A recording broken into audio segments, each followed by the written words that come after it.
Good morning, Wake and Takers. How are we doing? It is Tuesday, September 23rd, and wow, week three had a lot. Week three had a lot to cover, a lot of injuries, a lot of shakeups, some just shocking things overall. I mean, it's the NFL. It's just we should come to expect it at this point, but I still feel like it's shocking every time. A lot to cover today. I went full week three reaction mode, and I just went full brain dump on the show sheet last night watching the Lions. So I definitely called in the reinforcements today. So I'm not even going to waste any time. I'm just going to bring him straight out. You know him. You love him. We got Jason here today. Jason, how we doing? How we doing? Pleasure to be back. Thanks as always for bringing me on. Thanks as always for taking the wake and take and keeping the energy flowing. I love tuning in when I can. And I'm excited to talk some football. You know, you talked about the brain dump show sheet. That was always my cup of tea. So I'm excited to just ramble. We'll see if the audience even remembers what we say, and we're going to have fun. Absolutely. So just going to go through the normal pleasantries here. So follow me over on Twitter, over on TikTok at JOwens_FF. Jason, where do you want everyone to follow you at? Instagram, probably the Twitter as well, at JFootballTrell. You can find me there. Excellent. And as always, be sure to follow Player Profiler, the Profiler Now page on YouTube, on Twitter as well. So that way you're keeping up with not just Wake and Take on Tuesdays and Thursdays, but every show that we got coming out on a near daily basis. There's a lot of content to cover. So it's good to get your takes from as many people as you can and just make your own decisions from there. But like I said, Jason, we got a lot to cover. Let's start with the Monday Night Football game since that's the freshest right now. Yeah. And, a little bit biased. Go Lions. We won. Woo. An exciting one for Monday night over in Baltimore. Just a back and forth battle, but it did seem that the Lions kind of had the key to stopping Lamar, even though he put up 27 fantasy points. I mean, he still crushed it, but just not through. The Baltimore Ravens didn't really operate through their normal means of Derrick Henry, Zay Flowers, Lamar. We saw Mark Andrews kind of be like the biggest factor, and then Rashad Bateman was kind of a shock at how many targets he got. We've seen the past 2 weeks now, Henry, Flowers kind of have down weeks, and now with Mandrews and Bateman kind of coming on strong here, do you think this is prescriptive, or is this just kind of the way the game flows have gone? I mean, I think Mandrews is probably here to stay, to be honest. I mean, we've seen really it's been the opposite for the last 2 years. When when Mark Andrews is out, Isaiah Likely crushes it.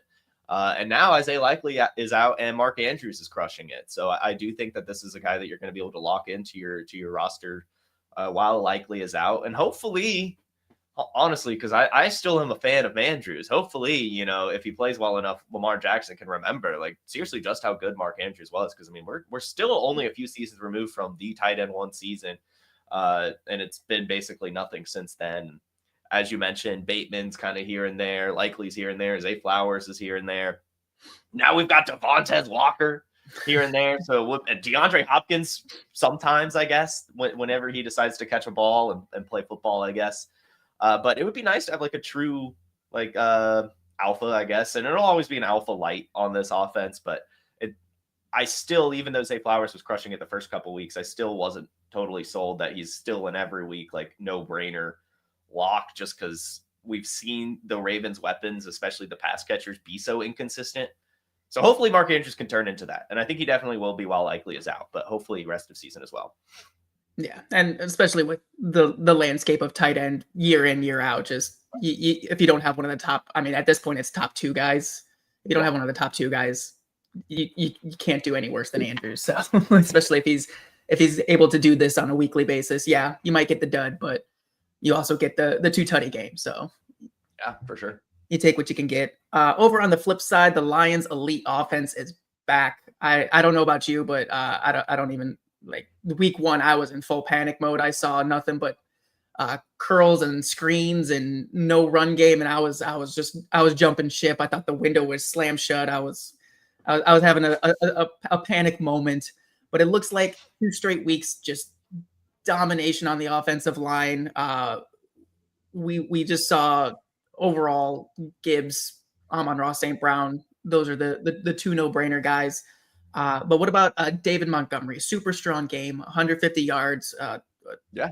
2 touchdowns. So is he back to in every week flex play for you, or is it kind of just more matchup dependent?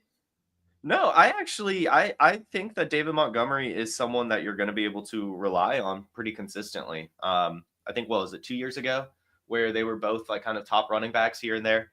And last year David Montgomery was kind of battling through the health. So I think he looks healthy. He looks amazing. And that is the type of offense that Dan Campbell likes, the 1-2 punch. And that's kind of what we're seeing. These wide receivers are being a lot more inconsistent. The sun god, though, is back to being the sun god. And the running backs, I think, are kind of honestly the focal point. I mean, like it kind of used to be to some degree. Like, I was a big JMO guy, but it's becoming harder and harder to trust him. Same with Sam Laporta. You thought after year one that he was going to be an elite tight end, and now he just pretty good. I mean, you're not upset you have him, but the consistency isn't there. So I think that this offense is starting to really center around just Montgomery, Gibbs, and the sun god a little bit simpler, but it is still, I mean, they're putting up points and the grit is still showing on the Lions defense. And this is starting to look like a really good recipe for success, even if it isn't the same style that we got used to last year. Yeah, I definitely agree with you there. And I mean, we like you said, we saw it last night, especially like Jameson and Laporta. They both showed up for the team, but they did not show up for your fantasy team. Not enough targets to go around. It was just it was the run game taking over, and unfortunately, that's just the way that this. I feel like we're going to see the rest of the season, where the running backs can just take over a game, and we know Dan Campbell does not mind. Like you said, that's what he wants to do. So it definitely makes starting JMO and Laporta tough, but at the same time, like we've also seen games from both of them where they can just have monster games on their own right. So it's like one of those things where you're kind of damned if you do, damned if you don't type situation on a weekly basis. So definitely tougher to trust those guys, but I agree with you. I think Monty is just a locked in, at least flex play, if not RB2 play, depending on how thin your teams are in that at that position. But yeah, so that was the Monday Night Football game excitement. I'm glad that we got that after the Kansas City New York Giants snooze fest. Yeah, it was nice to see some fantasy points, some good football being played. I'm gonna go through my week 3 espresso shot recap. I on Thursday I called for Quentin Johnston to be a top 20 wide receiver once again. He did not quite get there. But I'm going to go ahead. You know what? I'm going to go ahead and say process was right. I don't care what anyone says. The process was right. We didn't get the results, obviously, but he got 10 targets, which was second most on the team, only one less than Keenan Allen. And he got 89 yards. So it's not like he completely destroyed. I feel like this might be the new recipe for Quentin Johnston, where before it was either you're getting 30 points from him or you're getting 2 points from him, and there was no in between. Do you agree with that? Do you think that Quentin Johnston is going to be more of a reliable fantasy player moving forward?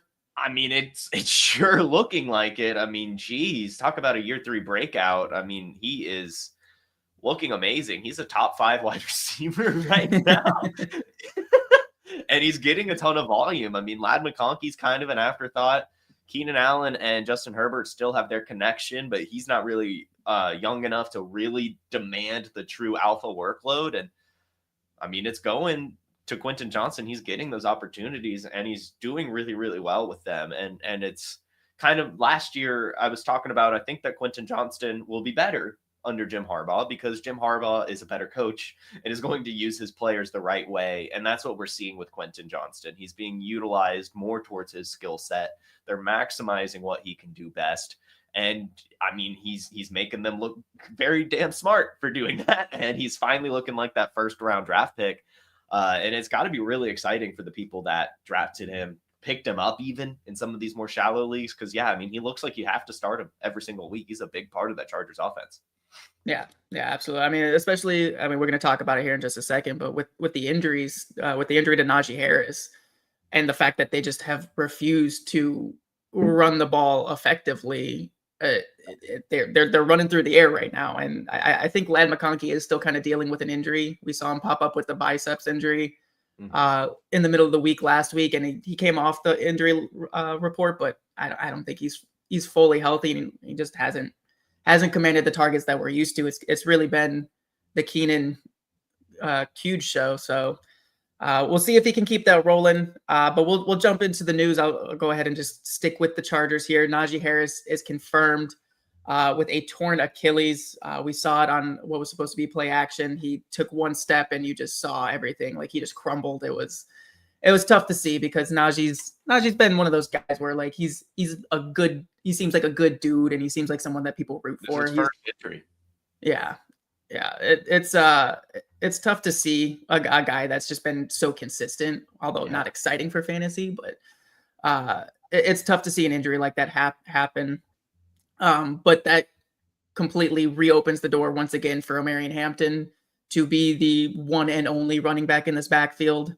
He kind of like he delivered here in week 3, where everyone was kind of having some panic moments. Weeks 1 and 2, where he was just wildly inefficient. Is he back? Is this the path forward? I mean, yes, and I got to say, shame on anyone who like traded him away or dropped him. Like, Omarion Hampton was still getting the volume, and we know that rookies take time to produce.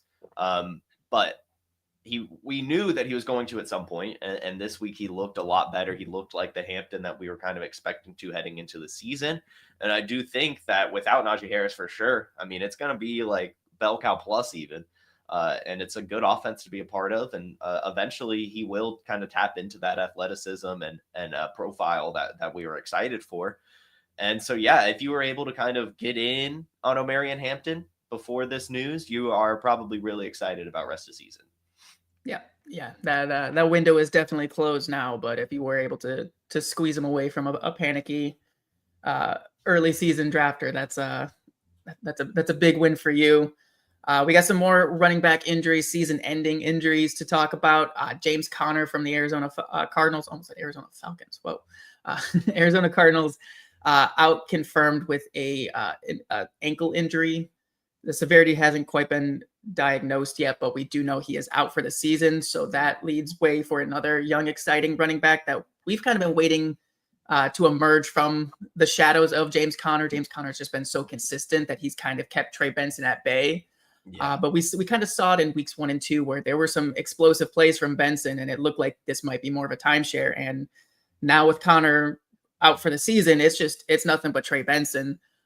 Where do you see him at in terms of the running back landscape moving forward? I mean, I think I'm fine putting him right where James Conner was. He got 10 carries this week. Amari DiMercato was next at 2, essentially, out of the running backs, at least, taking out James Conner. So it's looking like this, like we saw, or like you mentioned already, they were starting to trust Trey Benson a little bit, even with James Conner in there. And so now he's going to have all the opportunity, again, on an offense that's starting to look a lot better. And so, yeah, I think Trey Benson, I mean, he's up there. He's a must start. You can't bench him. So yeah, I think so. I think he's good. Yeah. It very much feels like it's just like a 1-for-1. Like you slot out James Conner, you slot in Trey Benson. We haven't seen it as much from Benson as we did from Conner, but you upgrade in the youth and explosiveness that Benson is, and he's still like, Connor's always been like a bruiser type back, and Benson's a big dude. He can deliver the boom too. So I feel like he definitely fits that Conner mold that the Cardinals have loved. So we might see some Amari DiMercato like sneak in here and there in the passing game, but I definitely think that it's Trey Benson season all the way. Got another running back injury, this time from the New York Giants. Not season ending, knock on wood, thankfully. But Tyrone Tracy is likely to miss some time. He dislocated his shoulder in the Sunday Night Football game, and it's opened the way for another rookie running back here with Cam Scatabo. All the Scatabros on Twitter were abuzz. They were super excited. And I mean, he delivered in his in the first opportunity in the game where he got the touchdown. He was getting a lot of work, and I mean, he didn't look bad. He looked pretty good for like a good spark for this Giants team that is just devoid of anything right now. So yeah, I mean, he's trying to earn that captain badge, dude. I mean, like all the videos of him on the sideline, like he is a true hype man for this team, and he's got that dog in him on the field. I mean, averaging 6 yards a carry with the touchdown against the Chiefs defensive front. I mean, this is one of the toughest run defenses in the league. And then you add on 6 receptions for 61 yards. I mean, that led the Giants. And I understand Malik Neighbors went out, but still, I mean, we just saw Wan'Dale Robinson have a monster week last week. And this offense is running through the rookie Cam Scatabo. And now it's just Devin Singletary behind him, who they already moved on from, in mind at least. So I'm very excited for Cam Scatabo rest of the season. In fact, I'm so excited, I might buy high. Honestly, I want some Scatabo shares. Like, this is an exciting time, and this is a team that doesn't have much of an identity. They're trying to find it. And Cam Scatabo, he's doing everything he can to try to be a big part of the future of this franchise, not just this year. Absolutely. I mean, he's got the draft capital compared to like a Tyrone Tracy. And like you said, Devin Singletary, the team tried to move on. They brought him back just because they needed depth. So I definitely agree with you there. And I mean, I'll be honest. I was not very high on Scatabo. I felt like him and Tyrone Tracy, like at the end of the day, they were going to be a 50-50 split. So I wanted the guy that was a little bit more of the pass catching guy. But I mean, Scatabo, like you said, 6 targets. He's able to do it in the passing game. I just thought that Tracy was a little bit better in the passing. Yeah, I mean, like that, I kind of had the same thing. Like, I was very excited about Scatabo coming into the process. He would have been drafted a lot higher if he was healthy. But like you, I was like, I mean, like this Tyrone Tracy, he's a converted wide receiver. He just had an amazing rookie season.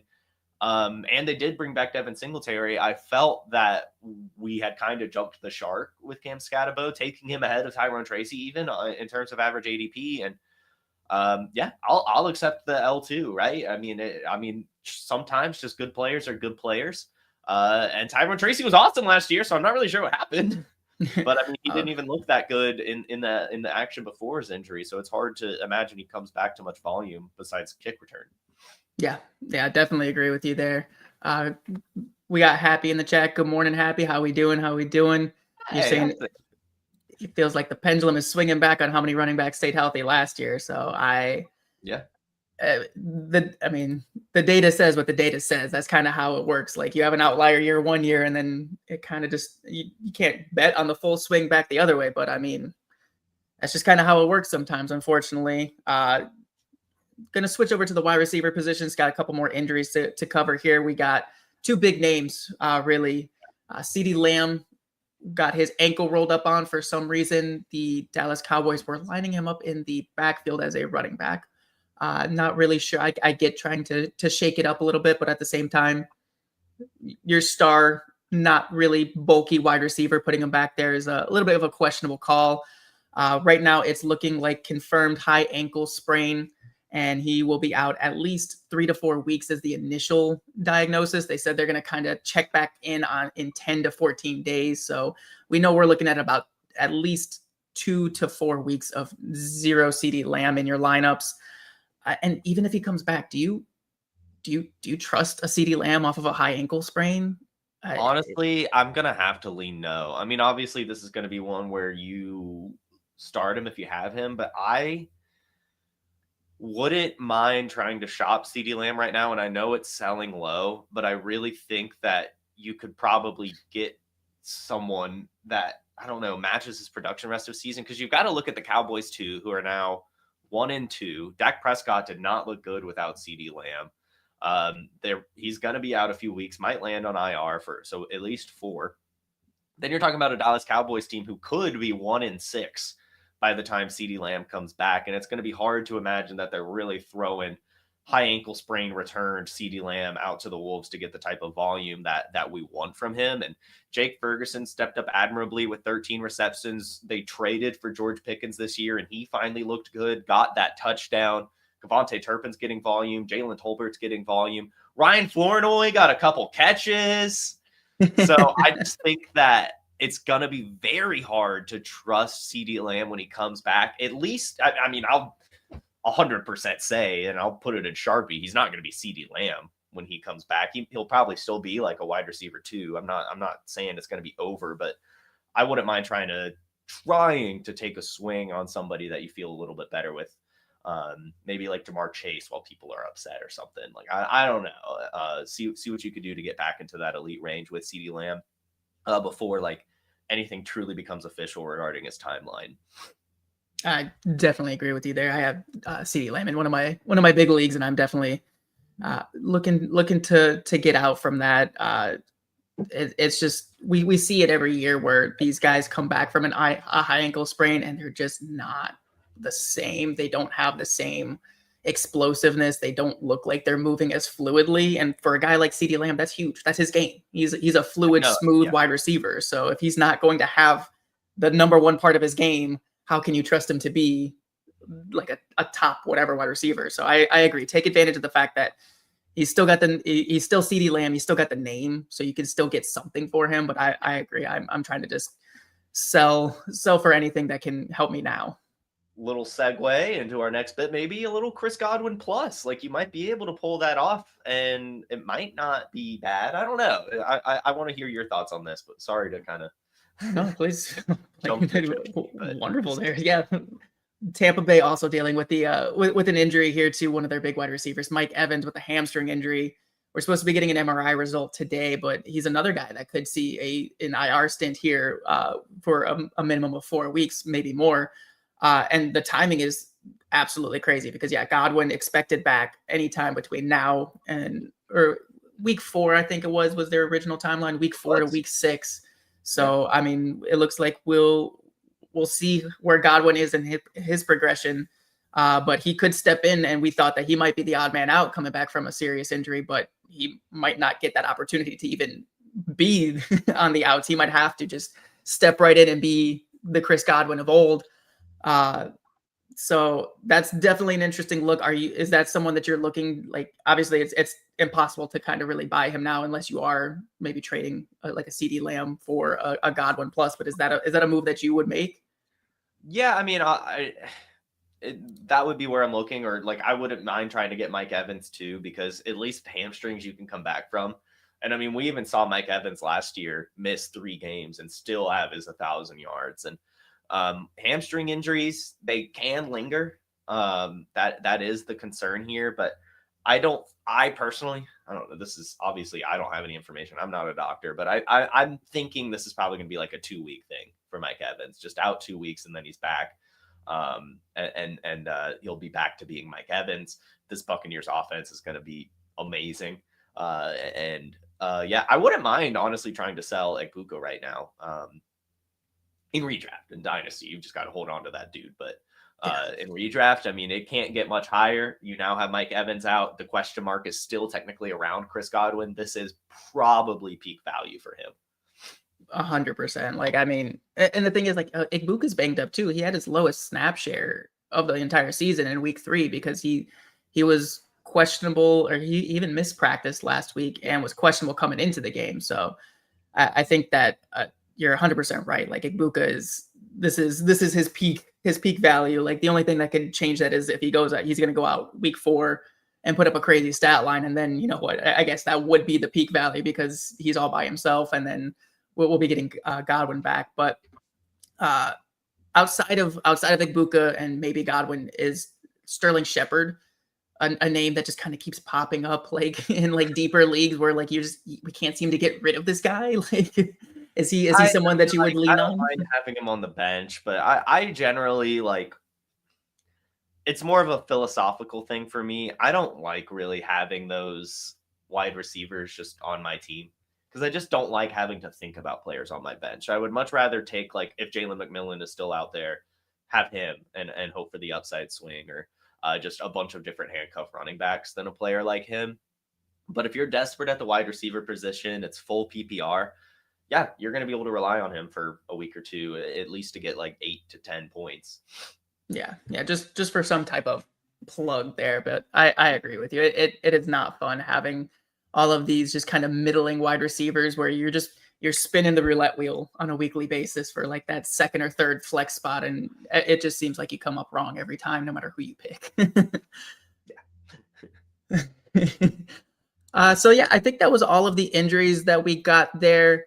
We're going to take a look after a quick message here, but we're going to take a look at the week 3 reactions. Like I said, we just went full brain dump this week, trying to get a little bit from each game in each team to really kind of pinpoint on some names or just some trends that we're seeing. But first, I don't know about you, but I took my shot at the quick 6 super slam this past week, and I failed miserably because I was banking on Ceedee Lamb in my 2x spot, and that was a big fat 0. 2x times 0 is still just 0.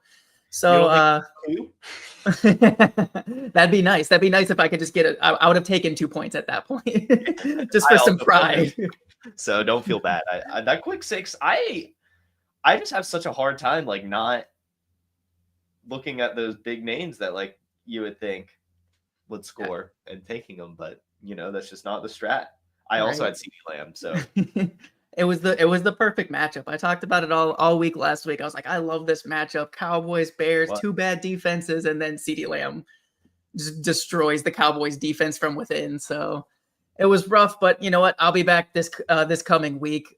I might just flip over to the Flex 6 frenzy, but we'll see here. But gonna go ahead and toss it over to the Podfather to talk about that Flex 6 frenzy for what we got going on in the month of September. I know your sad draft season is over, but just because the NFL season starts doesn't mean the drafting stops. Because Fast Draft has the Flex 6 frenzy. You're drafting 6 guys for the Sunday slate against 9 other competitors. It's fast, it's furious, it's fun. And as with everything on Fast Draft, there are no salaries. Woo! So go to draftfaster.com, get the app, use your host promo code for a $50 deposit match. Now let's go start drafting faster.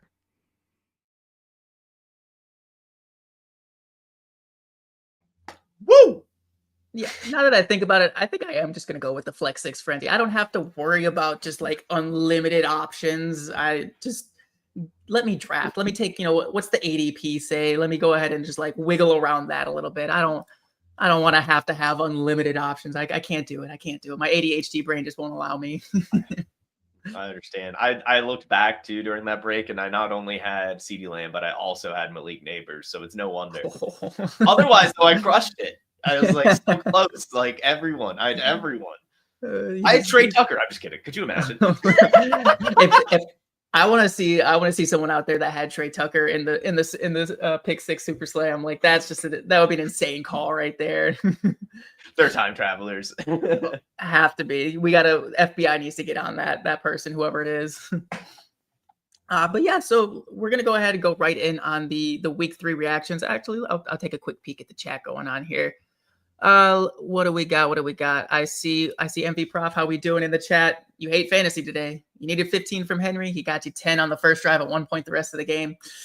Yeah. We dabbled in that game a little bit earlier. I think that it's just I think Henry's gone up against 2 tough run defenses. So hold strong.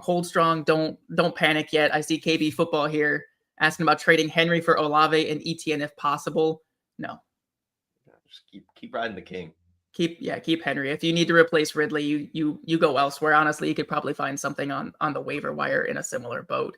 But I'm not trying to trade Henry for Olave, who is getting targets. But does that matter on the Saints? We'll talk about that. I don't think so. So thank you guys for being in the chat with us. Always appreciate that. But like I said, we got a ton to get through, and I don't want to keep Jason here all morning. I don't want to keep all of you guys here all morning, but we'll get rocking and rolling here. Week 3 reactions. Let's go. We've been talking about CeeDee Lamb. We've been talking about the Cowboys. We've been talking about that game. So let's just jump right into that game. Yeah. Weekly basis, we're just looking at the Cowboys defense in terms of starting wide receivers and pass catching options against, right? Like that's an easy cheat code right there. Like week 3, we see the matrix. Yeah, I will say, without CeeDee Lamb, obviously they're not going to put up as many points, but I just don't think that, or the Cowboys will put up as many points, which makes the games less of a shootout. But yeah, I don't think that matters. The offense is going against the Cowboys are putting up fantasy points week in, week out, and I don't think that's going to change. I mean, they got rid of Micah Parsons. We should have honestly probably expected it. Don't remind me. Don't remind me. I mean, we do get to see Micah Parsons play against the Cowboys this week, so we get the revenge game. Wow, huge. We get the week 4 revenge game. And honestly, I think the Packers need it. We've seen 2 bad quarterbacks just absolutely demolish. I mean, it's you can't really call it, like, Russ is fraudulent and terrible, yes, nowadays, but he still put up 450 and 3 against the Cowboys. Caleb, he's looked rough. This Bears offense, we knew we were going to see a little bit of a shaky start, and even he put up 304. So I just think that the Cowboys defense is just the cure-all for bad quarterbacks. So Love with the tough game against a good Cleveland defense. He gets the perfect bounce back right here. Yeah. So week 4, do we see the Matthew Golden coming out party? We saw the usage go up. Like, why not? Yeah. Yes. Yeah. You know what? Yes. Go trade for Matthew Golden right now and put him in your wide receiver 1 spot and use him in quick 6 super slam. I love it. There we go. So yeah, I mean, I don't see a reason not to start everybody against the Cowboys on a weekly basis. I do agree it is kind of scary that they won't be able to put up as much of a fight, but at the same time, like, I think a lot of teams, we see it in the NFL now, a lot of teams don't really play the park the bus game too much anymore. I feel like they want to just keep the momentum going, because at the end of the day, you want to make sure that your team is good going into next week. So parking the bus isn't really as common nowadays. Looking at the flip side, I did say Caleb Williams, 304 touchdowns. Is this the jump start that the Chicago Bears needed? Do we think we see a little bit more consistency out of them, or is it kind of just the guessing game still? Let's see. Who do we got next week for the Bears? It's actually a great question. The Raiders. So yes, they are back. I do think that, especially at the quarterback position, confidence is such a big part of it. And if you can keep stacking up that confidence, that's all that's really needed. Especially you kind of factor in the fact that this is, a new coaching staff too. So as they get more confident, more comfortable, things should only get better. So yeah, you know what? I'm going to call it a jump start and not a fluke. All right. Yeah. I mean, even Ben Johnson called it from the offseason. He said, this is not an easy install. This is not going to be a Band-Aid fix that you see results right away. So maybe these 2 games back to back is really going to be what kind of gets the engine going in Chicago. But right now, in terms of fantasy football, the players themselves, it feels like Odunze is really the only one that is locked into you have to start Odunze.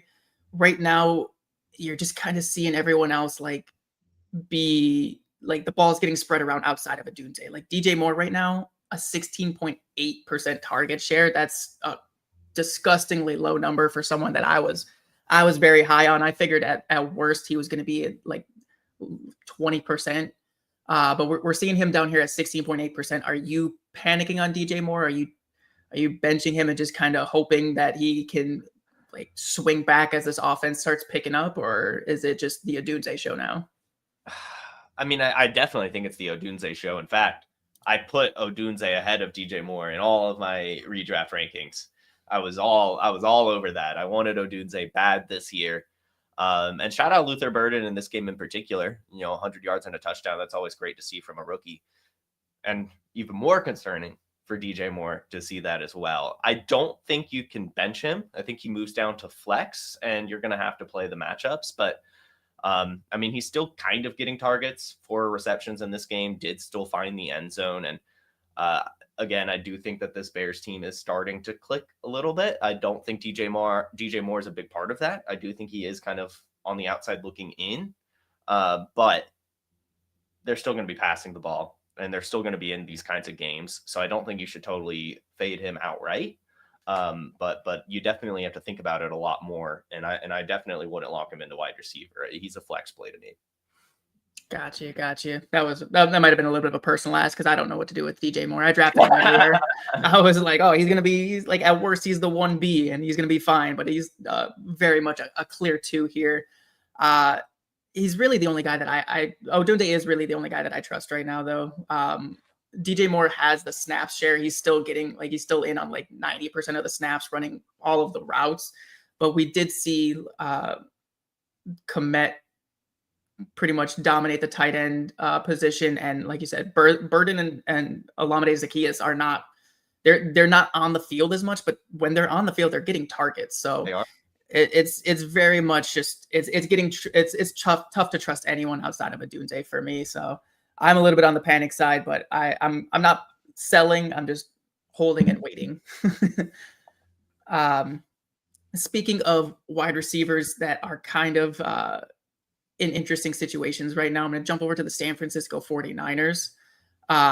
We had them against Arizona this week, and we've had Mac Jones the past 2 weeks. He's kind of just he hasn't had much of a choice. He's kind of just had to feed the guys that he has on the field. But Ricky Pearsall had a great week. He had, 11 targets or something like that for like 100 yards. So he looked really good. But do we think that's more the fact that he's the only guy out there with Juwan Jennings, who was out this week? And the fact that it was the backup Mac Jones, or like does Brock Purdy coming back kind of temper how you feel about Pearsall, with also Juwan Jennings, Demarcus Robinson, and George Kittle coming back soon too? What are your thoughts on Pearsall? Not really. I mean, heading into the season, I was already pretty high on Pearsall. I was looking at this as a George Kittle, Christian McCaffrey, Ricky Pearsall offense. And I think it'll kind of continue that way. We saw Ricky Pearsall have a pretty good week 1 with Brock Purdy. I don't see why he couldn't continue doing that. And if he continues having good games, I don't see why they wouldn't continue giving him the ball. So I do like Ricky Pearsall, and I think he's going to have a great year. Is he another potential buy high kind of guy, or are you going to wait for the target competition to come back and maybe get him at a better value in a couple weeks here? I think he's one that, like, you kind of just, if you have him, you have him. I think he's going to be hard to acquire. I think a lot of the Ricky Pearsall owners, they love him, and they want a higher value. And I'm not sure if I'm totally comfortable paying up too much for him. It depends on the price. I hate giving that cop out, but it's still going to be, I think he's one of those players that's just a little too tough to acquire, to be honest. That makes sense. Yeah. Especially like we saw here. I mean, 11 targets, it's hard to kind of buy a guy that isn't locked into that role quite yet. So agree with you there. Speaking of an offense, spreading the ball around in the air, we're going to jump back to the Thursday night game. It was the Bills and the Miami Dolphins. We had the Bills just completely spread the ball around. We didn't see any consolidation whatsoever. And outside of week 1, we haven't really seen explosiveness out of the passing game. It's kind of just been whoever catches the touchdown, you're happy you started them. And outside of that, you're just kind of like, eh. So with that, like, do you have any faith in a Keon Coleman, Khalil Shakir, Dalton Kincaid? Like, obviously Kincaid and Shakir got the touchdown, so again, you're happy with those guys, but I just feel like, are you trusting any of them? I think you can trust Kincaid now. I think that this is quietly his breakout year. I know it's been very hard to trust him the past couple seasons. You know, the ball has been spread around a lot, and it still is being spread around a lot, but he's getting opportunity this year, and it's important opportunity in important parts of the field. And I'm starting, as I'm watching the Bills, starting to see Kincaid slowly but surely turning into a bit more of a focal point in terms of the pass catchers. You know, it used to be Shakir. He's not as reliable anymore. I know, again, he found the end zone this week, but we've kind of been seeing the floor for him. We've been seeing him not get as much volume as he did last season. So I think Kincaid's really the only pass catcher I am comfortable starting week in, week out. And I wouldn't be surprised if he ends the year top 5. Honestly, he's looking pretty good. I wouldn't mind trying to buy him right now. I think the question marks are still there, and I'm not sure if everyone's still totally sold yet, but I think we should be. Yeah, I mean, I feel like you can, because you can also like talk people down, because he's only seen over the first 3 weeks around a 50% snap share. It's not like he's an every down player. It's not like he's out there all the time. Like, so if anyone's watching Buffalo, they're like, where the hell is Dalton Kincaid? But it does seem when they put him out there, they're purposefully, like, it's for a reason. It's to, like, he's one of the primary reads for Josh Allen on passing down. So that might just be the nature of the beast with Kincaid. Is if it's a James Cook takeover game, there's nothing you can do about it because he's just not going to be on the field. But at the same time, like if he's getting 6 targets a week and has the potential and athleticism to deliver big games, like agreed. It's hard to bench him there. My boy Keon Coleman crushing my hopes and dreams. I did say they were gonna. I said that they were gonna take a shot early. They took a shot early, but it just happened to be pass interference. So I'm gonna go ahead and take a small W, big L. We've got to figure out how to give wide receivers pass interference points. Like even if it's not like give like half the yardage of what the penalty is or something. Just 2 points, just a flat 2. You know what? I don't even hate that. I'll take anything at this point. It's just like, CeeDee Lamb 2x. I'll take anything.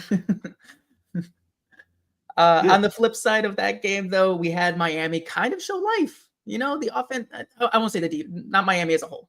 The offense kind of showed life. It was still ugly, and it's pretty much just Devon Achane is the only one. But at the same time, like Hill and Waddle, it's back to a consolidated 3. It's Achane, it's Hill, it's Waddle in terms of where the opportunities are going. But is Tua just so bad that we don't care about that? It's just Achane, and you can start Hill and Waddle here and there, like if you need to. But like, what are you doing on a weekly basis with Tyreek Hill and Jalen Waddle? Jalen Waddle, I'm still trying to get rid of. I think that Jalen Waddle is who he is, and that's going to be a player that, when healthy, puts up the points. But I just feel like every week he's missing a quarter or two, and I just can't trust that guy in my lineup. I really can't. I do think, though, that Tyreek Hill is someone that you can still trust. I know that we lost some faith in him, but we've seen one big game from him. He finally got over that 100-yard hump. He backs it up now with the touchdown, and he's still looking quick. I know Tua's not looking as good, but I think that Achane is definitely someone you can trust, and Tyreek Hill is too. Okay. So you're still in on Tyreek. And I mean, the entire world seems to be against Tyreek Hill, from the fantasy football world to the Amazon Prime announcers just completely roasting him and his legal issues in the middle of a football game. Hey. But maybe that's motivation for him. Maybe that's gonna get him back in here. He's never been a great off the field person. No, that's always, every time I've had him on a fantasy team, I'm just like, let me close my eyes and just look at the fantasy points. Like this is only about his football, not about his personal life. Yeah. So we had an NFC South battle near and dear to your heart. Can you call it a battle? I mean, Atlanta and Carolina both seem to be battling Atlanta themselves. So I got to ask you, what the hell is going on down there, man? It's just the Falcons, man. It's just what they do. If you don't like this, then you don't like Falcons football, and there's nothing I can say to you. Am I confused and frustrated? Yes. Do I think it gets better? I don't know. I really don't. I mean, it would just be so Atlanta Falcons for the only quarterback from last year's draft class to not pan out be Penix. I think he will, though. I think that Penix has his the right head on his shoulders. We have seen good performances from him. Just sometimes the Panthers have the Falcons numbered. I'm not sure what it is. These divisional matchups can be tough. Putting up 0, that's ridiculous, and that's inexcusable. But Kirk Cousins went out there and struggled too. He didn't look that good when Penix got benched. So Penix is going to be right back out there next week. And hopefully they can look okay. I think we've really got to start taking a look at Raheem Morris, though. I'm not sure if he's the guy to turn this franchise around, unfortunately. Yeah, and I can sympathize with you as a Lions fan. We've gone through those struggles, so I feel you. I feel your pain, but it's really tough to watch. It's literally like the Stafford Calvin Johnson years, where it's like you have talent on the roster. You have Bijan. There's Drake London. Michael Penix is supposed to be this was supposed to be like a savior quarterback for this franchise, and to just see almost like malpractice, like you said, like they don't look on the same page on offense at all. Like nothing looks like it's meshing right now. So hopefully that gets figured out. But in terms of like the talent, like does like, are you scared of Drake London right now, or is it just hold and wait for things to get corrected? Like you said, you're not even sure. Like that might be your Falcons fan speaking. Yeah, I mean, I'm but not gonna lie. I've always been scared of Drake London. I feel like he's kind of always been valued where we think he'll perform and never really where he does perform. And if he gets there, that's great. But I just feel like he's got too much. He's got too much value. Like people just like really expect too much from him. And he is the wide receiver one, but he's not really getting wide receiver one volume at the end of the day. And it's also not that valuable of targets at the end of the day. He's going to have these big games, but he's going to have the quiet games too. And I'm not too sold on him as like, a top 10 wide receiver. I can't go there. Yeah. Yeah. I feel like we all kind of got tricked because it was like the early career DJ Moore, where it's like, you can just blame the quarterback for the first X years. But now, like I said, like Penix was supposed to be like that guy. And it's like, maybe it wasn't just all the quarterbacks. Like obviously like Desmond Ridder was atrocious and everyone in that grouping was bad. So like, it was very easy to just sweep all that under the rug and all of like the non-production over for London. But it definitely feels like, yeah, like it might be more of a 1A, 1B with Mooney coming back. I mean, Mooney's been commanding more targets since week 2. So it could be a little bit of a shaky situation moving forward for London. But I still have faith that he's going to, at least like once this offense gets going, and I think it needs to start with Bijan. They need to just run Bijan repeatedly and kind of like run through him to get you guys back on track there. On the flip side, we did see, I feel like I talk about Tyrone McMillan on a weekly basis on these reaction shows. And I'm like, I promise you guys, he's good, but it's the Panthers. Like he's doing things that like he's where he's supposed to be. He's getting the targets. He's on the cusp of like the breakout game. So I'm still holding the faith in Tyrone McMillan. He's number 4 in I didn't double check this after the Monday Night Football game, but he's either number 4 or number 5 in targets in the entire NFL right now.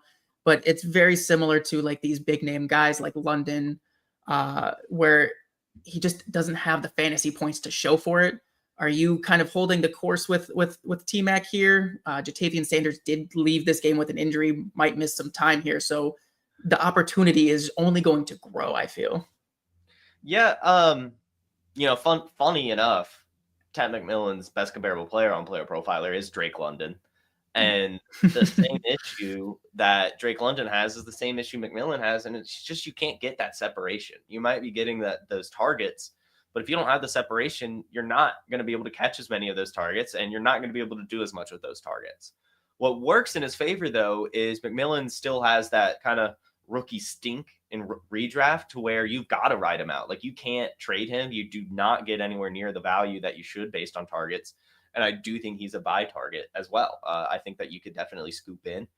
He's like you said, number 4 in targets, but 32 in points per game. That's a huge discrepancy, and it will even out to some degree. I don't think he'll be a top 10. He might not even be top 15, but he should be right around the wide receiver 2 range right now.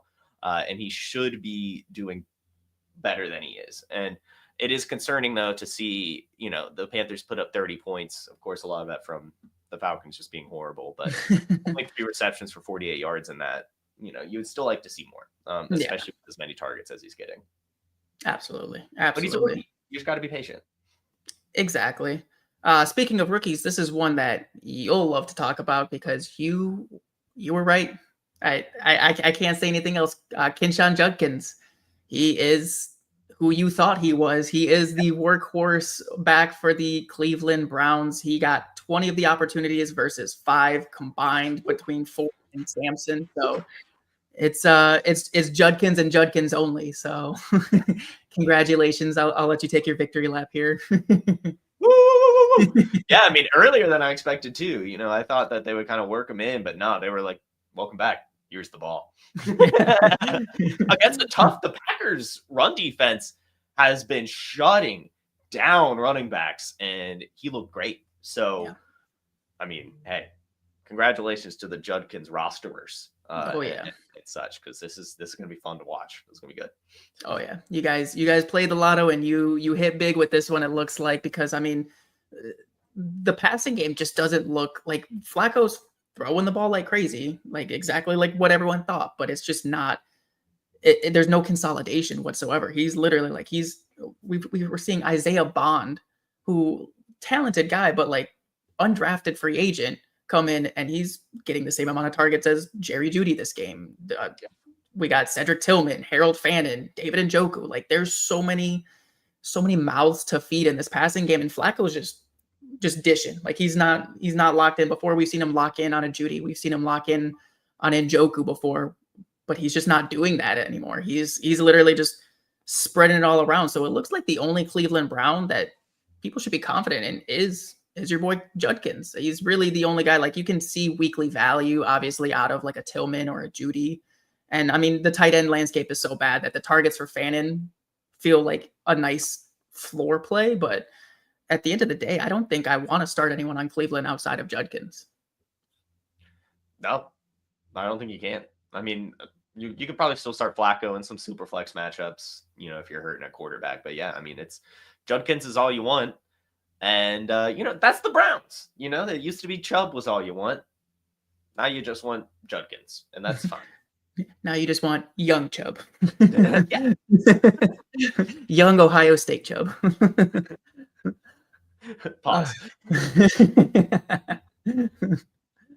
Let's just keep the rookie running backs rolling. We saw in the Jacksonville-Houston game, Bashal Tutin.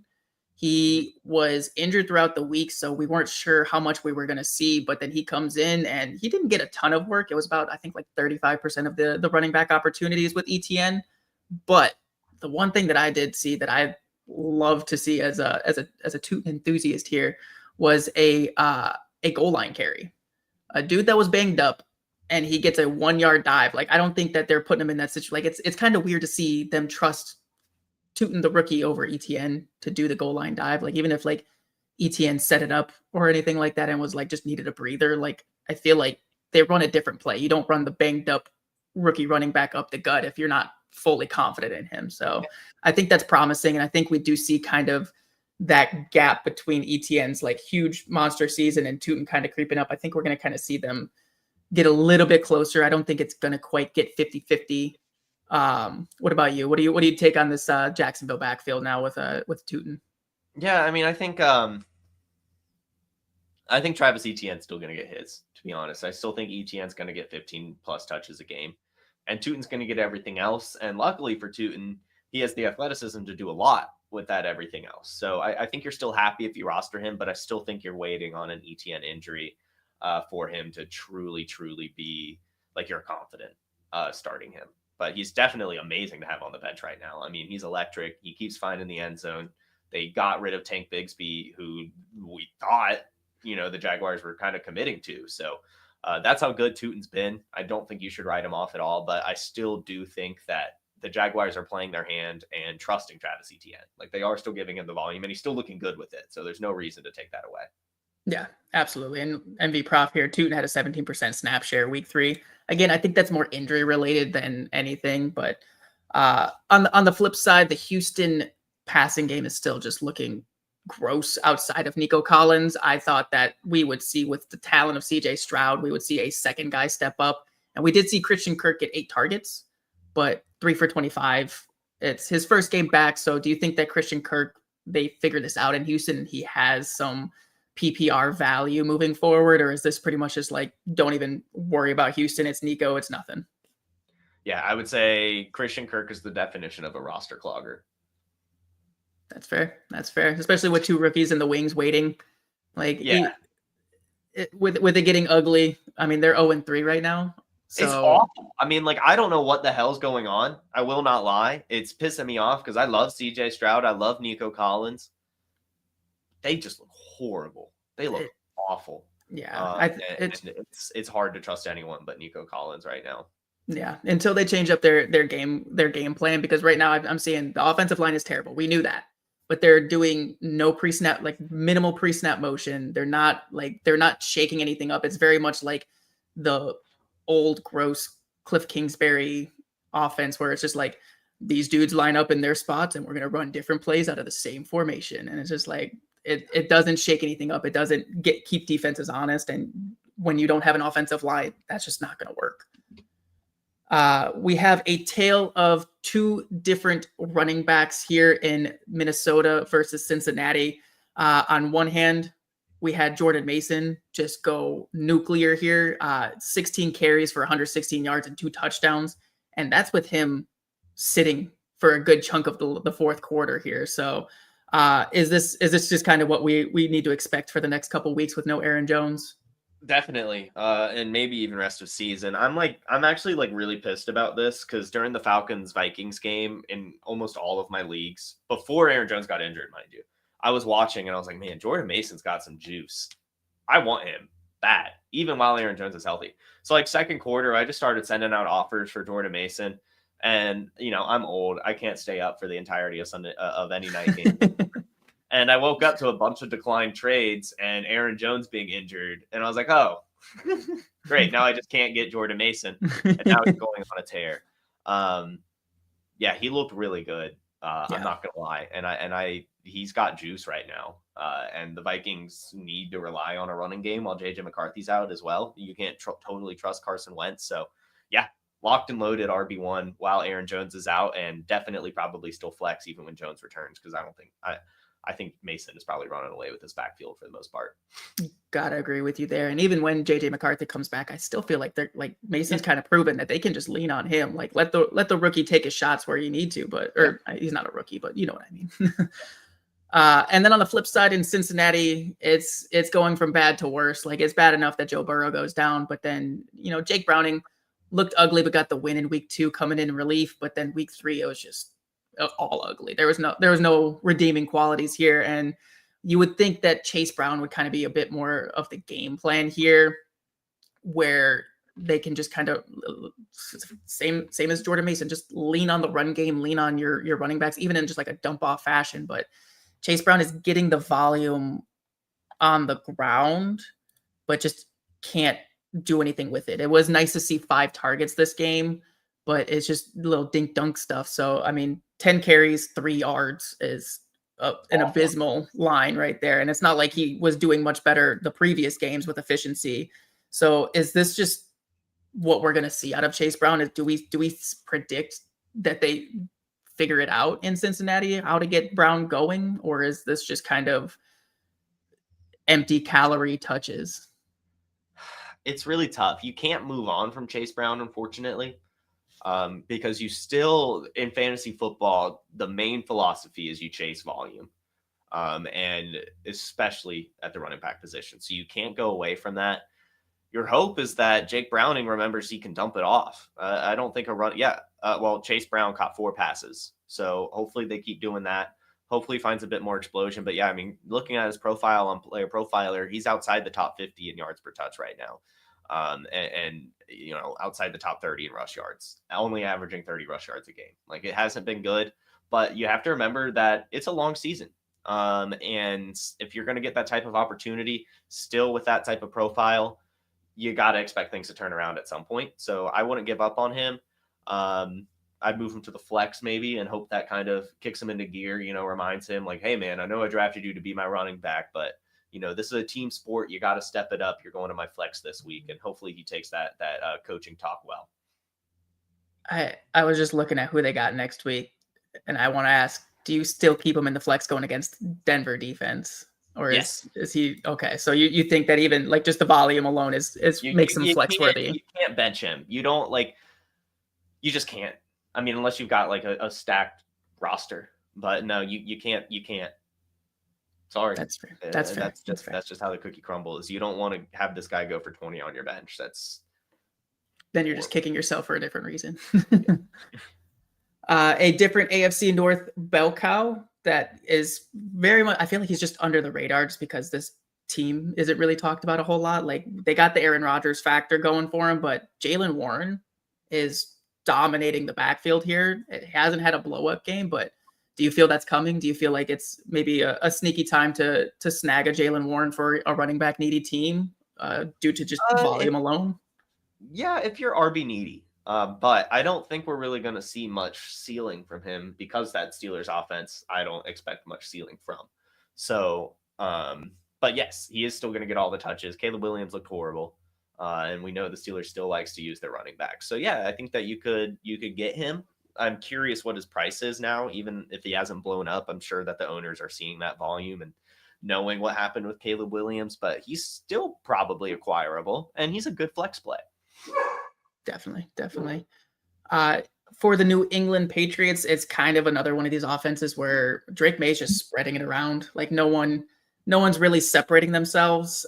We've seen Diggs, Mac Hollins, Pop Douglas, Boutte, like all of these names have been mentioned, but I don't really want to start any of them. This New England offense isn't someone that I'm like depending upon, except for Hunter Henry. I feel like Hunter Henry, yes, he had a 1.7 game dud in week 2, but we saw what he did here in week 3, 2 touchdowns. And I mean, he's still widely available. He's 41% rostered on Sleeper, 61% on Yahoo. So tight end is gross. So if you can get a guy that's going to be on the field as much as Hunter Henry is and has this potential, like it's very clearly one of Drake May's top guys. Is he one of your must starts at tight end on a weekly basis? So, to be honest, I was surprised to see his rostership, surprised to see his ADP this offseason, because last year he was May's favorite target, and we haven't seen it happen much this year until this week.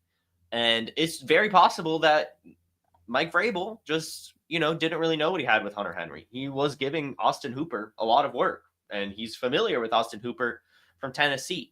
But I think that this big game from Hunter Henry will kind of snap Vrabel into knowing he's got a true tight end in Hunter Henry. And I think that we'll start seeing him really, truly be utilized as that receiving tight end. And he's going to kind of be, a top option, really, at least in terms of just like you're really comfortable starting him, Slower Juwan Johnson. Yeah. We had the Philadelphia Eagles finally show some life in the passing game due to necessity, which that's what we expect, right? Like that's just the Philadelphia Eagles. They want Saquon to put the game away from the first quarter on, and they don't want to pass the ball unless they absolutely have to. So I feel like this is just the AJ Brown experience that we got week 1, week 2, obviously a lot worse than what we've seen in the past with AJ Brown, but also week 3 is the prime example of why you don't panic on a guy of this caliber. 6 for 10, 109 and a touchdown. Like this is what AJ Brown is. Obviously, it's not going to be a weekly thing, but I think that we will see somewhere closer to this on a more regular basis. I think so too. Honestly, I those floor games were a little mind-boggling, and I know he can do that, but it just never felt right. Like and the Eagles never felt right, and they're working in this new offensive coordinator. So I think we'll see AJ Brown and hopefully Devontae Smith too become a bit more consistent, but especially AJ Brown. That profile's crazy, and we see why. Yeah. Speaking of another just beastly dude, we got Jonathan Taylor. Is he your early RB1 overall favorite? I mean, obviously, Bijan. He's strong start. You still Bijan? Jonathan Taylor's a great option, but I'm still gonna rock with Bijan. Gosh, Daniel Jones, Indiana Jones. Like, I'm still, and I did this all last year with Sam Darnold. I was like, I don't know if Sam Darnold actually is good. I'll tell you this much: Anthony Richardson's not seeing the field again ever. But I'm really not sure if I trust the Colts offense to finish the season this hot. And I think that will affect Jonathan Taylor over the course of the year. He's still obviously going to be probably top 3, but I'm still going to put my cards on Bijan. Okay. Cards on Bijan. I mean, they get a real test here in week 3. I mean, we saw them go into Denver. They still performed against Denver. Yeah. So they're headed to Los Angeles to face the Rams, who is, I still feel like the Rams defense doesn't get enough credit. I get that they didn't have the best showing against the Eagles, but I still think that this Rams defense is tough. So I think we could see a little bit, maybe not full pumpkin here, but I do think that we might see a little bit of a slip. A gourd, maybe not a pumpkin, but a gourd. Exactly. A fall time squash. But no, I think that Daniel Jones is just mobile Sam Darnold from last season. Like I don't trust the system of Indianapolis as much, but I still we're seeing it. He's doing it, and he did. To be fair, he had a season with the Giants, so it's not like it's like out of nowhere. Like with Sam Darnold, literally was like he's literally never done it anywhere else. Why is he doing it now? But like we've seen Daniel Jones in a bad situation. Yeah. He got that contract somehow. Yeah. I saw there were some people in the chat asking about it, so we're gonna go ahead and get to it now. The Washington backfield. Yeah. It's a three-headed monster. It was with Marcus Mariota, so maybe things change a little bit with Jaden Daniels. Maybe they changed the personnel a little bit. But I fully predict just a 30-30-30 type deal here out of Bill, Rodriguez, and McNichols. And I mean, we've seen Rodriguez got the most carries. McNichols had the big run, and Bill got the one single running back target and a goal line dive. So honestly, if I'm looking at any of those three, I still want Bill, but he's very much still in that wait and see. Like if I have to flex him, I'll flex him because he can do it. But I'm not looking to go out after McNichols or Rodriguez. You feeling any differently? No, I'm actually not. I never truly got into the Bill hype.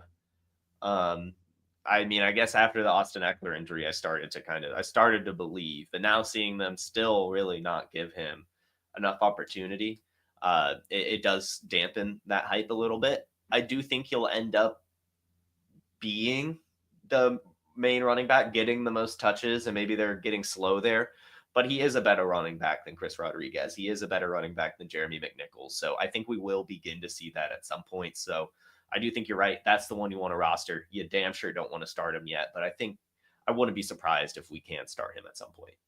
Yeah, definitely agree.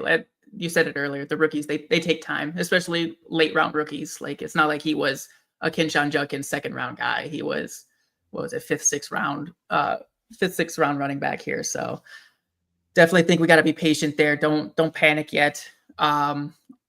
We got this is an interesting waiver name here. Trey Tucker. Yeah. Just an absolute monster game. I mean, 3 touchdowns is absurd. He pretty much got 50% of his career touchdowns in one game here. But he's had 2 weeks in a row of just solid targets. He's got 17 targets in the past 2 weeks here. So I still think that I'm not going to go crazy and drop like 50% fab on him, but he's definitely someone that I would like to have on my roster if he's going to continue to get this level of targets. This Raiders offense just looks confusing. Chip Kelly doing Chip Kelly things. Like, please just go back to college and stay there. Like, I'm tired of you ruining NFL offenses. Like you work in college, you don't work in the NFL. So it's just gross seeing it again. But I mean, the targets are the targets. So with 17 targets, is Trey Tucker someone that you're looking to grab, or is he just kind of a roster clogger for you? I'm going with roster clogger too. This reminds me of Juwan Jennings last year, and I know that people were able to rely on him, but he had that monster week, never had it again. And I think we're going to see a lot of point chasing with Trey Tucker. But I think we have to remember that Ashton Genty's going to turn into Ashton Genty. Don't give up on him. And I hope Brock Bowers turns into Brock Bowers. Maybe not. I mean, we were saying not to draft him. You know, his ADP was too high. And I think it's important to always remember, don't take tight end too high. There's always value to be had. Look at Tyler Warren. So anyway, Trey Tucker, though, I think you just can't. You're not going to win that fab bid. And you're probably never actually going to start him correctly through the course of the season. And I would rather save my fab. I would rather save that headache and maybe wait for waivers to clear and pull the Deontay Thornton off the wire for free and just let him sit on the bench, because that's a profile that really could turn into something by the end of the year. And we are seeing that usage go up and up and up. And it would probably come from Trey Tucker if it were to happen. Gotta agree with you there, but honestly, I'm like I said, 17 targets in 2 weeks is 17 targets in 2 weeks. Like I know. we've seen like the next guy that we're going to talk about here, Troy Franklin. We saw people jump the shark on him too. But that was a 1 week wonder where we're seeing it now consistent. But agreed, you'll probably will see someone overspend on Trey Tucker here because they were like, oh, 3 touchdowns, 40 points. I want that. Yeah. So I agree. Like go cheap if you're going to go for him. If you get him, great. If not, no harm, no foul. It's not like he's not going to be a league winner. But yeah, Troy Franklin, another guy. He didn't quite have the targets and everything that we were looking for, but I will say, especially in like Dynasty, like a guy that people loved, 79% snap share. He followed up, I think it was like 80% in week 2. Like he seems to be solidifying himself as the number 2 opposite of Courtland Sutton. The next highest Denver wide receiver was Marvin Mims with 44%. So it does seem like he's kind of got the role carved out for himself here. Is this someone that in a dynasty league, like I know he fits your roster clogger in redraft, so I won't even bother you with that question, but like in dynasty, is he someone that you're maybe looking to snag in like a package deal here? In dynasty, yeah, and still for the right price in redraft, just because I don't know, Courtland Sutton, like I do think if Courtland Sutton gets injured or something, Troy Franklin could be huge. And Troy Franklin also in Dynasty was a wide receiver I was very excited about last year because of his, college connection with Bo Nix. And we didn't see it last year, but we're starting to see it this year. And I think if that can continue to blossom, I mean, we're going to be talking about a really, really good connection. So I do really still want to try to get a part of him. And you could probably use this disappointing week off of the big week to get him again. Whereas last week, they would have been super hyped, but now they're like, okay, maybe last week was a fluke. Maybe I can still squeeze out a little value and trade him away or whatever. And I wouldn't mind a dynasty trying to get that player because I do like him. I liked him a lot last year. And now we're starting to see it happen. So I want to continue believing. Yeah. I mean, Denver needs a secondary pass option. I mean, Adam Troutman's not cutting it. We have in New Orleans kind of a similar situation to Cleveland where it's just kind of a gross team. But they're throwing the ball a lot, but it's it's like the flip-flop of Joe Flacco where old guy spreading the ball around to young guy and Spencer Rattler here. And he's not really spreading it around. He's got his guys. He's got Juwan Johnson and Chris Olave, and those seem to be who he's locked in on. Shahid's been up there with a couple, like with good target numbers, but if we're looking at like target percentage, it's not really as good as Olave and Juwan Johnson. But we talked about it earlier. Does that mean anything on the New Orleans Saints? Does getting 14 targets in a week mean anything when you can only turn it into 10 for 57? Is Olave just a PPR floor play?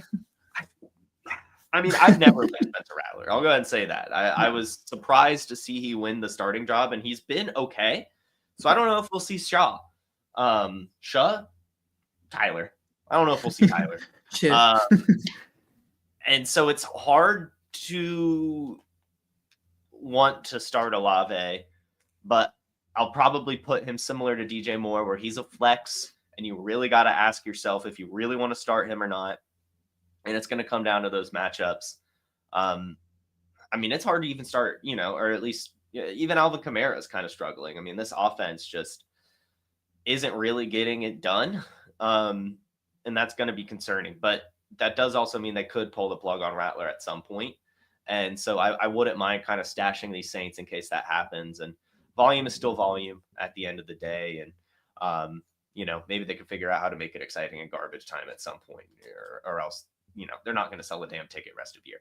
I do want to say while we're on the Saints, Kendre Miller needs to be rostered. I know we already do this with handcuffs, but I feel like Kendre Miller is one that people just don't want to roster because of the past. But Kellen Moore clearly doesn't hate him. He's doing well on special teams, and he's getting more and more opportunities behind Alvin Kamara. And Alvin Kamara, as much as we love him, he is getting up there in age.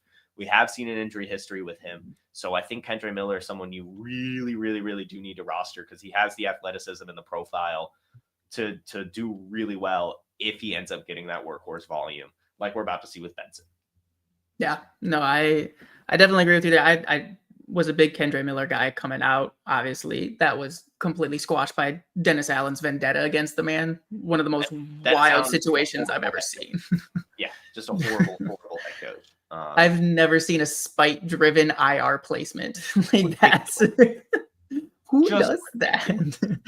The fact that he gets even a coordinator job after that blows my mind. Like, I can't believe that someone hired him after he was quite literally just spitefully doing things like that. You can't do that as a coach. You just can't. But no, I agree with you there. He has, I mean, no one's really getting, he's got the same amount of targets in week 3 as Alvin Kamara. Like, that's, like you said, Kamara's struggling. This team is struggling. At what point do they just say, let's see what these younger guys have? Because Kamara's got his contract. He's not going anywhere. So Kendre Miller's coming up on his rookie contract deal. They might want to see if they want to sign him for cheap and keep him around for cheap or just move on. So we could see a Shuck Miller kind of turning of this here. And it'll be interesting to see. But I don't know. The Saints are just kind of gross. I'm on the same page as you were. I just want to see Shuck out there so we can maybe see something different, just a jolt to this team, because right now it's uninspired. Last little guy that I got here before I'll get you out of here. I know we're going 115 on you. Tyquan Thornton. He fits your mold of a roster clogger, but I think he's still got a couple more weeks of fantasy viability. I mean, he's getting targets from Patrick Mahomes on a team that needs something. They don't have a run game. They don't have a wide receiver. Travis Kelce is too busy daydreaming about Taylor Swift on the field to even be like, he's too big. Like, he's either like just not existent. And the only time that I see Travis Kelce is him throwing a fit and trying to push Andy Reid. Like, that's the only time that I see Travis Kelce. Like, Tyquan Thornton is a guy that was, I mean, he was a pretty decently high draft pick. He was. For the Patriots years ago. Yeah, I mean, he's fast as hell, and we're seeing him finally remember to use his hands. He did. It's very Quentin Johnson-esque, where it's like oh yes, that's what these are for. So I have to disagree, though. I was waiting for it. Because I do think I don't like having headache players, and I love Tyquan Thornton. In fact, it took forever for me to give up on him, because I am one of those people that loves those speedsters, those deep threats. And I thought that he was going to be unlocked and be a huge part of that Patriots offense. And last year, when he even went to the Chiefs at the end of the year, I was like, oh, he's going to do it. And I've been following him from team. He's finally going to do it. And now he's finally doing it. And I just can't buy it. Xavier Worthy's going to be back maybe this week, but damn sure in 2 weeks. Jalen Royals finally made his debut. And I know he did absolutely nothing, but I do believe in him as a prospect. Rashee Rice is going to come back. Hollywood Brown keeps dropping passes. So I don't know. I just don't think that this is consistent, and I don't want that headache. I don't want to start him and get nothing, and I don't want to bench him and he goes off. And so I would just rather let someone else have him, and again, kind of take my shots on someone that I feel either more comfortable holding in case something happens, or dropping if they don't prove me right. But he's gonna, in my opinion, be too much of a headache for me to get too excited about. That's fair. I mean, that's kind of been the mold of my wide receiver pickups. It's just been your idea of a roster clogger. But I still think we got 3 more weeks with no Rashee Rice. I know Xavier Worthy's coming back, but I'm expecting shoulder brace Xavier Worthy, who might pull some Jalen Waddle shenanigans where he's in, he's out, he's in, he's out. Yeah. And yeah, like Hollywood, not doing it for me. He had the one big week when it was emergency time, week 1, after Worthy got knocked out on like the first drive. But I mean, Thornton's running this. He's on the field. He's been on the field 75% of the time every week. 5 targets last week, 9 targets this week. I know one of those targets he kind of stole because it wasn't really to him, but he just yoinked it anyway. But it is crazy. I'm not gonna lie. Like he is the one that I would be more excited about out of the wide receivers we've been talking about that I've been saying no to, simply because of his 4.28 speed. 4.28 speed, 25 years old. Not, like, you can't put back in the bottle. Even when everyone's there, you're still going to see him do that a few times a game. And so in best ball, he's going to be amazing. Yeah. And then maybe Dynasty, right? Like, maybe you could try to get him in Dynasty later this year. If, things start to slow down and these other wide receivers take over again. And maybe he gets another chance on another team or something, and he is finally good. He is still only 25, despite 4 years in the league, which is actually average. So that makes sense. He's 25. But yeah, I mean, 9 targets is pretty insane. And Patrick Mahomes targets. I mean, Patrick Mahomes is kind of ass these days. I'm not gonna lie. I don't. He's got nothing. Tyquan Thornton's is wide receiver 1. I can't. He's doing everything he can. Nice ass. He's horrible. Patrick Mahomes is the worst quarterback ever. But I'm gonna go ahead and let us go out on that take right there. I'm cutting you off. We're not saying anything else. I'm gonna go ahead and clip that and make sure it's on the internet.